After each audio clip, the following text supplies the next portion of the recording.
Hi and welcome to City Happenings. I'm Mayor David Black. Sarpy CASA holds a fun fundraiser that includes cooperation from 5 area builders and building designers. The fire department's annual summer camp for kids was another hit. We hear from one of the organizing firefighters who looks back on the event. Papio Bay is a great place to spend your summer days. One reason is our incredible lifeguard staff. We'll hear from one of them. These stories are next in City Happenings for the week of September 23rd. Thanks, Mayor Black. Sarpy CASA, which is all volunteer, advocates for kids who experience abuse or neglect. CASA is holding an interesting fundraiser. We have 5 houses that have been built by local builders and designers and architects. One of them, a wonderful little castle, is going to be raffled off. So you can buy raffle tickets for $5 a piece at Build Omaha's Street of Dreams or from the CASA office at the Sarpy County Courthouse. You can call in. Our number is 402-593-2259 and buy a raffle ticket. And for that $5, you'll be put into the drawing to win this fabulous little castle. The other 4 playhouses, which are the castle was built by Nathan Holmes, but the sports complex, which was built by AOI, the medical facility, the hospital, which was built by Leo Daly, Kiewit, and Midwest Storage Solutions, the Nature Observatory, which was built by J.E. Dunn and Altus, and the Tiki House, which was built by E&A. Those are all up for auction at an auction site called Bidding for Good, which only works with nonprofits. It's www.biddingforgood.com/Little Casa Sue Casa. I think what we're looking for is to build the diversity of our funding. Sarpy County itself, as a government agency, has been very supportive of the Sarpy County CASA program for the 27 years that the program's been in existence. But we also understand that taxpayers can't pay for everything, and we want to diversify our funding. So we created several years ago a non-profit which supports many different county programs, and we're looking at having funding that comes from many different sources. And what's happening here is a wonderful partnership between the private businesses who have built and designed our houses and Sarpy County as the Sarpy County CASA program, and the non-profit that is now the charitable organization, so that we can begin to raise extra funds. The county can help with making sure that the volunteer program is safe, that we have volunteers who are screened and volunteers who are trained to do what they should do and not to step outside those boundaries.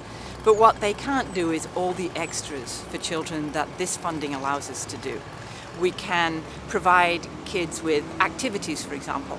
When a child's removed from home and placed in foster care because their parents are struggling with addiction or mental illness or domestic violence, it's very difficult to keep that child's life as normal as possible. And that's what the volunteers are hoping to do. We have a Let Kids Be Kids fund. We want kids to continue to be in the band at school or in their dance class or in the football team or whatever helps them to do normal things. But often foster parents are not able to afford those extras, so we as a CASA program are able to help with those things. Sometimes it's something really important for a teenager like driver's ed that we can fund now and help them to access. Sometimes it's important for a little one to have a blankie or a teddy bear who can walk with them through this journey, and we make sure they have those things. But most importantly, we have an advocate, a volunteer who works with one child or one group of brothers and sisters to help those children get through this very difficult time in their lives. We hope that they'll return safely and confidently and happily to their families, and that their parents will step up, fix the things that have been a problem, and come back and parent these children successfully. But sometimes that doesn't happen. We hope it does, and in about 70-75% of the families we work with, it does. But sometimes we have to move these children on through to safe alternative homes. Again, we hope it will be with family, with grandma, with aunt and uncle. Sometimes, though, it's with a foster parent and eventually with an adoptive parent. The city's fire department holds a summer kids camp, and one of the organizers says it was again a success. We feel great about our kids camp. We're always striving to improve it. Trying to stay with the fundamentals, but keep it exciting for the kids, making sure that they have a good time when they're here, lots of fun. What we get out of it is knowing that You know, at the end of the day, we've communicated a message that's going to keep kids safe. Our counselors, our firefighters who come in on their days off to participate in this have just as much fun as the kids do. And so they get to have access to the kids get to have access to the fire department, and they know that we're approachable, you know, we're willing and wanting to get to know them. I mean, they're citizens in our city too. They're just a little one. Most of the firefighters that we have down here at one time or another had that interaction with a firefighter when they were young, whether it be a parade or a station tour or something like that. And really, without events like this, we're not so sure how kids are going to get exposure to their fire department and know that we're here. That's why we also try to get into the schools and read to the preschoolers, and Fire Safety Week for the older kids, the school-age kids. So yeah, we hope that one day we've inspired someone to take up our torch when we're ready to retire, and if that happens and they keep their community safe, then you know, then it's a win. Working at the local pool might seem like an easy way to hang out on your summer days, but one of the lifeguards at Papio Bay says it's far from that. After being a lifeguard for 4 years, in lifeguard comp, I competed for 3 years, and this is my second year coaching. And I've seen how important it is to train.